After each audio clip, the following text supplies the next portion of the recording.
All right, listeners, buckle up. Today we're diving deep into Swift Energy Technology Berhad. Ooh, Swift Energy. Yeah, they're a Malaysian company, and they're getting ready to launch their IPO. Exciting. It is, right? And we've got all the juicy details right here. Prospectuses, share application forms, Hot off the presses. literally, Oh, all dated December 9th, 2024. so fresh. So fresh. But we know not everyone speaks fluent IPOEs. Right. So we're going to break it down. Make it crystal clear. Exactly. No jargon, just the facts. What they do, what it all means. Consider this your cheat sheet to understanding Swift Energy and this whole IPO thing. It's like a sneak peek. Behind the curtain before everyone else gets to see. I like that. But before we get ahead of ourselves, got to start with the basics. Right. Some folks might not be familiar with IPOs. What is an IPO? Okay, so an IPO, it stands for Initial Public Offering. It's basically a company's big debut. On the stock market. Exactly. First time they offer shares of ownership to, well, anyone. So basically Swift Energy is saying, hey, want to own a piece of us? Yeah, something like that. For Swift Energy, this move, it could mean they want to raise some serious capital. Makes sense. Maybe boost their brand, get their name out there. Attract new investors. Exactly. But this IPO, it's not for everyone, right? I saw something about this in the documents. Yeah, you're right. Malaysian investors only. Yeah, this one's exclusively for Malaysian investors. Pretty common, actually. Especially for companies like Swift with strong roots at home. Right. Tap into that local support. Build a base before going global. Makes sense. Speaking of local, I noticed another interesting detail. It says Swift Energy shares are Sharia compliant. Oh, good catch. What does that even mean? So Sharia-compliant investments, they got to follow Islamic finance rules. Ah, okay. Things like alcohol, gambling, conventional banks, they're a no-go. So by being Sharia compliant, They're opening up to a whole new pool of investors. makes their IPO more attractive. To a wider range of folks. Very strategic. Right. Now, I got to ask, who's guiding them through all this? This IPO stuff seems complicated. Well, M&A Securities, SDN, BHD, they're the ones. Big name. They're the principal advisor, sponsor, underwriter, and the placement agent. That's a lot of hats. It is. They're basically Swift Energy's IPO gurus, Making sure everything's by the book, connecting them with investors, you name it. hand-holding through the whole process. You got it. Okay, we've got this Malaysian company about to go public, got their expert guides. Right. What does Swift Energy actually do? They're kind of like a dynamic duo. Oh, They do industrial automation and power systems. the behind-the-scenes heroes. You got it. Keeping things running. Give me an example. I'm all about the specifics. Okay, picture this. You're on an oil rig, miles offshore. Not exactly my ideal vacation. Right. But everything's humming along perfectly. Safely, hopefully. That could be Swift Energy's doing. They design those process control systems. Keeping those oil rigs safe. Efficient, preventing any, well, explosions. Oh, and they might handle the power systems too. Literally keeping the lights on in those tricky places. So they're like essential workers. In a way, yes.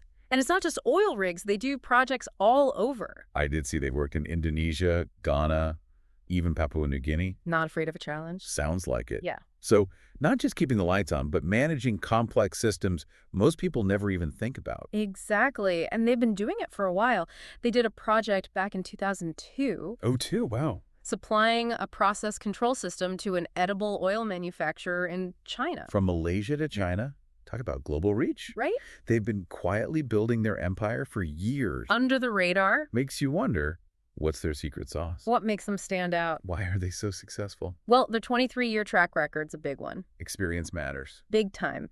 They've built those strong relationships with suppliers, clients, earned that reputation for reliability. And they know their niche markets inside and out. Can't beat experience. Right.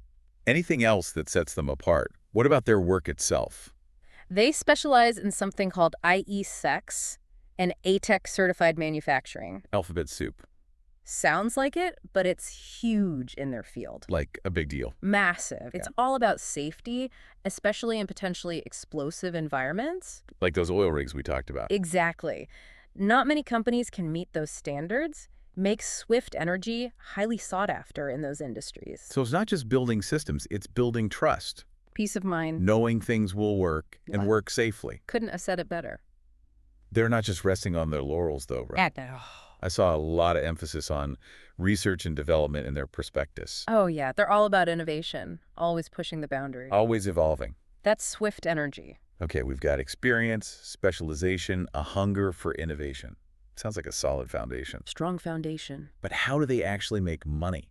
Right, the business model. Let's talk revenue streams. Well, their partnership with Siemens, that's interesting. Oh, yeah, I saw that.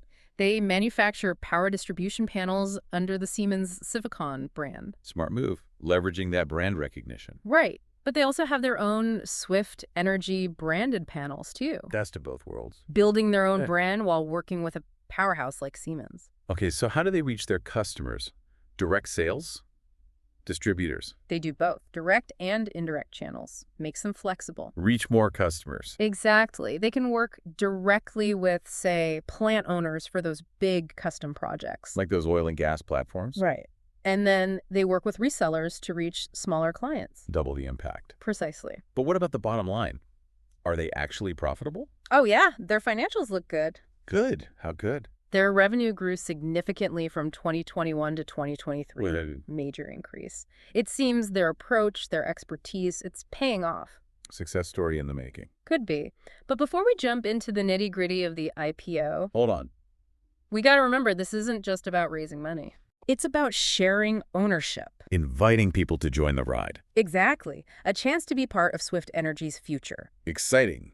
But before we get carried away, We need to look at what this IPO really entails. the details, the nitty-gritty. It's time to put on our investor hats. Okay, everyone, grab your metaphorical hats. We're going to break it all down, make sure you have the info you need. Stay tuned. This is going to be good. All right, investor hats on. Let's dig into the IPO details. Time for the nitty-gritty. Yep. So after this IPO, Swift Energy will have a total of 1,080,000 shares issued. 1 billion. That's a lot of shares. It is, but they're not just, scattering them to the wind. Right. There's a portion being offered through what's called an offer for sale. Offer for sale. Layman's terms, please. Sure, it's basically existing shareholders. They're selling some of their shares to the public. Ah, so it's not just new shares being created. Exactly. Think of it like someone who owns a house selling a few rooms. Making space for new roommates. Yeah, kind of like that. And remember, this IPO is from Malaysian investors. Right. Well, a portion of the shares are specifically allocated for Bumiputera investors. Makes sense. Got to align with those ownership goals. Exactly. It's all part of the plan. So we've got shares, we've got allocations, but what's the price tag? The price per share is set at RM 0.28. RM 0.28. Okay, not bad. Yeah. But what does that mean for the whole company's value? Well, based on that price and the total number of shares, we're looking at a market capitalization of RM 280,224,000. Whoa, RM 280 million. That's a pretty hefty valuation. Investors must be feeling optimistic. Seems like it. They see potential in Swift Energy. Speaking of investors, remember that moratorium period we mentioned? Ah, yes. Some shareholders can't just sell their shares right away. Right, it's a lockup period. So how long are we talking? For some shareholders, their shares are locked up for 6 months after the listing date. 6 months, okay. Yeah. And then what? Everyone's free to sell. Not quite. After those initial 6 months, 45% of their shares stay locked up for another 6 months. So it's a gradual release, Exactly. Prevents a sudden flood of shares hitting the market. which could cause the price to plummet. Right. This way, things stay more stable, fairer for everyone involved. Makes sense. Keeps things balanced. But we've talked a lot about investors. What about the employees? Ah, the backbone of the company. Do they get a piece of the IPO pie? Absolutely. Swift Energy is allocating a portion of shares to eligible employees and some senior management. Good to hear. So how many shares are we talking about? 14,011,200 shares in total. Wow, over 14 million. That's a lot of employee ownership. It is. And the allocation, it's based on things like seniority, their job, how long they've been with the company. Merit-based system. Exactly. And importantly, their contribution to Swift Energy's success. Rewarding hard work and dedication. Exactly. Now, some key management folks are also getting allocations. Ooh, juicy details. Tell me more. Well, Tina Yan, the financial controller, she's set to receive 630,000 shares. Not bad. What about Susanna Binti Abu Bakar, the corporate affairs director? Right. She's allocated 997,500 shares. Almost a million. Wow.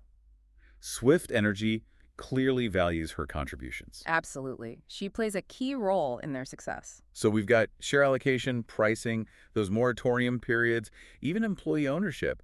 It's all very strategically planned. It is. A lot of thought's gone into this IPO. But what's the bottom line for potential investors? That's the key question, right? What does it all mean? Right. Well, an IPO is a chance to buy into a company's future. In Swift Energy's case, they're projecting growth, innovation, playing a big role in their industries. They're saying, come join us, let's build something great.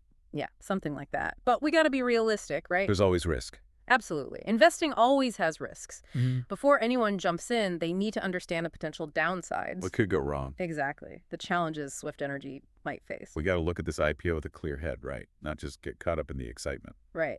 So what are some things investors should be cautious about? What are the red flags? Okay, yeah, let's talk about that. What are the potential pitfalls? One big risk is the reliance on the oil and gas industry. Ah, right. That whole sector can be volatile. Exactly. Global events, politics, energy prices, it all affects them. Things can change quickly. Oh, yeah.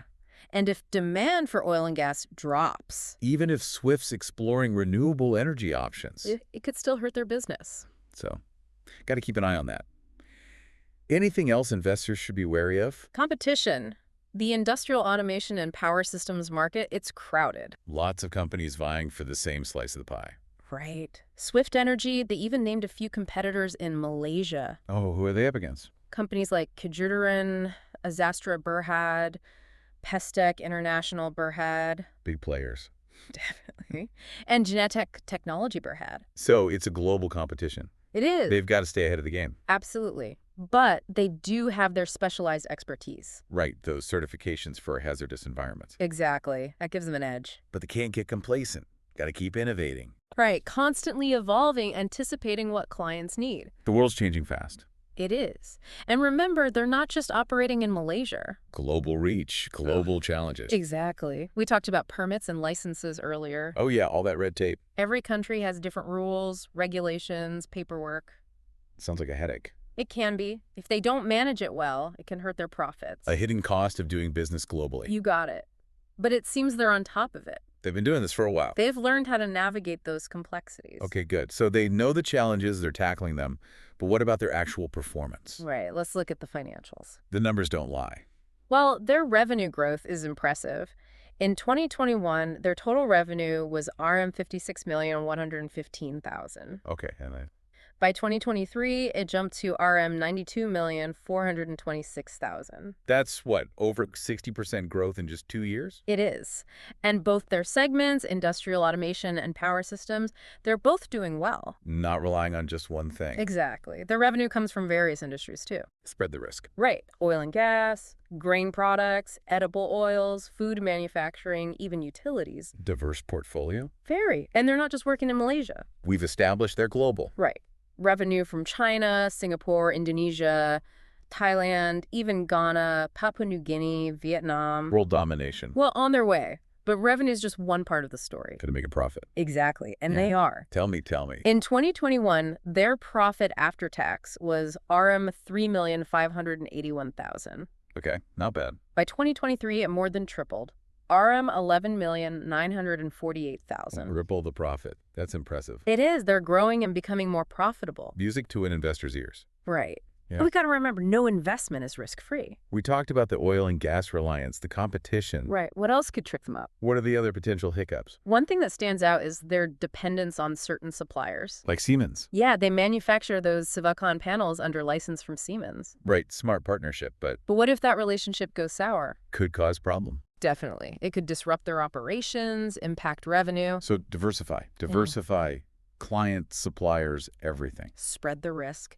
And we can't forget about the global economy. Right. Things are always changing. Inflation, interest rates, supply chains, all those things can affect any business. Even a well-run one like Swift Energy. Exactly. So after all that, what's the verdict? Is Swift Energy a good investment?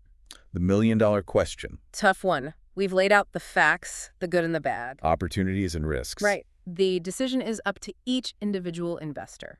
Do your research, people. Exactly. Read that prospectus carefully. Understand the company, the market. And your own risk tolerance. Absolutely. But Yeah. before you make any decisions, There's one more piece of the puzzle. the people behind it all. The leadership team, the mastermind. Let's meet the folks shaping Swift Energy's future. Sounds good to me. Let's dive in. All right, we've covered the numbers, the risks, The ins and outs of this IPO, but now I want to talk about the people. the faces behind the figures. Exactly. Because a company is only as good as the folks running it, right? Couldn't agree more, especially when you're going public. High stakes. The leadership, their experience, their vision, that's crucial. So who's steering the ship at Swift Energy? Well, at the helm, we have Tan Bin Chi. Tan Bin Chi, He's the executive director and chief executive officer. the CEO, the big boss. Yep. And he's been with Swift Energy since practically the beginning. Been there, done that. All right. What's interesting is his background's in electrical engineering. So he's not just a suit. No, this isn't some financial guy brought in for the IPO. This is someone who understands the tech, the core of Swift Energy. Okay, so he's got the technical know-how, but can an engineer lead a company through an IPO? That's a whole different ballgame. Well, he's also got over 20 years of experience in the industry. That's a lot of experience. It is. And from what we see in the prospectus, he's got a knack for starting opportunities, building partnerships. Like that deal with Siemens. Exactly. That takes vision, leadership. So we've got the technical expertise, the business smarts, the experience. Which sounds like a winning combination. What about the rest of the team? Any other all-stars we should know about? Definitely. Chin Sa-young's another key player. He's an executive director. Right. Been with Swift for over 15 years. His forte is project management, business development. So if Tan Bin Chi's the big picture guy, Yeah. Chin Sa-young's the one making things happen on the ground. Exactly. Closing deals, managing those complex international projects, keeping everything on track. The nuts and bolts. You got it. Now, let's not forget the independent directors. Oh, they're crucial. Right. They provide that outside perspective, make sure everything's kosher. Accountability, checks and balances. Exactly. Who are these independent voices? What do they bring to the table? Well, we have Mohammed Nizar bin Idris. He's the independent non-executive chairman. Okay. And his background? Finance and corporate governance. He's been on the boards of several public companies. Seasoned veteran. Right. Yeah. He brings that financial wisdom, that understanding of the rules. The voice of reason. Yeah, I like that. Then there's Liang Shanhua, also an independent non-executive director. He's got engineering and risk management experience. Risk management got to be crucial for a company like Swift Energy.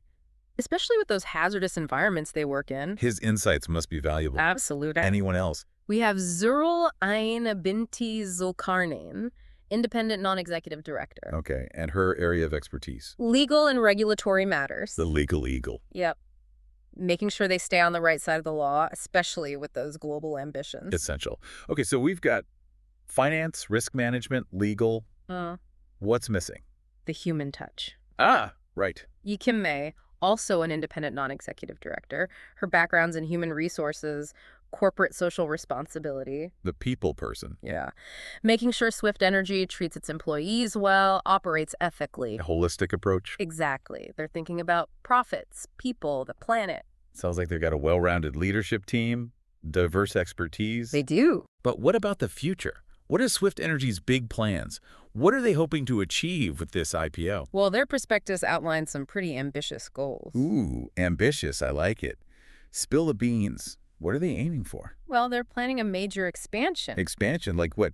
New offices? Factories, bigger fabrication facility, more storage, office space, and a brand new R&D center. Whoa, that's a lot. They're really going all in. They are, using a big chunk of that IPO money to fund it. But why such a big expansion? What's the strategy? They're seeing a huge potential in the industrial automation and power systems market. Demand's growing, especially for those specialized solutions like those X-solar panels. Right, those panels designed for hazardous environment. Exactly. It's a niche market, but it's growing fast. As the world shifts towards renewable energy. Right. And Swift Energy, they want to be at the forefront of that shift. Leading the charts. That's where that new R&D center comes in. They're going to invest in new technologies, cutting-edge solutions. So what kind of research are they doing? What's the future of Swift Energy look like?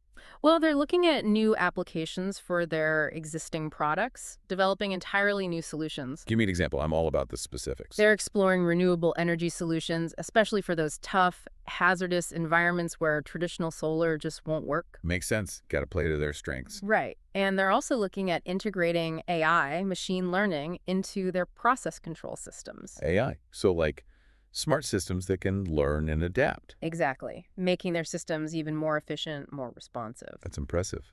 So they're innovating, they're growing. What about global expansion? Any plans to conquer new territories? Oh yeah, global expansion's definitely part of the plan. World domination, here they come. Well, they're already operating in several countries, but they're looking for more opportunities. Southeast Asia, the Middle East, even parts of Africa and South America. Wow, ambitious. But going global, that's not easy. It's not. Different cultures, different regulations, logistics can be a nightmare. How are they planning to handle all that? Well, they emphasize local partnerships. Smart move. Right. Adapting solutions to specific markets, navigating those regulatory hurdles we talked about earlier. So it's not just about selling the same product everywhere. No, it's about understanding the local needs, building relationships, adapting. Holding bridges, not walls. Beautifully said. And they also highlight the importance of their people. Right, gotta have the right team to make it all happen. Exactly. They're focusing on talent acquisition, training, development. They know their employees are key to their success. Investing in their people. Absolutely. It's not just about hiring new folks. It's about upskilling their existing workforce, keeping them ahead of the curve. Creating a culture of learning, growth. That's the idea. So we've got a company with a solid track record, Yeah. ambitious plans, a focus on innovation, a global vision, a strong team. They're checking all the boxes, Sounds like a recipe for success, but, but there are always risks. right, no investment is a guarantee. We've talked about the global economy, competition, those key suppliers' regulations. A lot can happen. Exactly. But it seems like Swift Energy, they're aware of those risks. They're diversifying, innovating, building partnerships, focusing on their people. They're proactive. Exactly. Not just reacting, but anticipating, trying to stay one step ahead. So after all this, the big question. Is Swift Energy's IPO a good investment?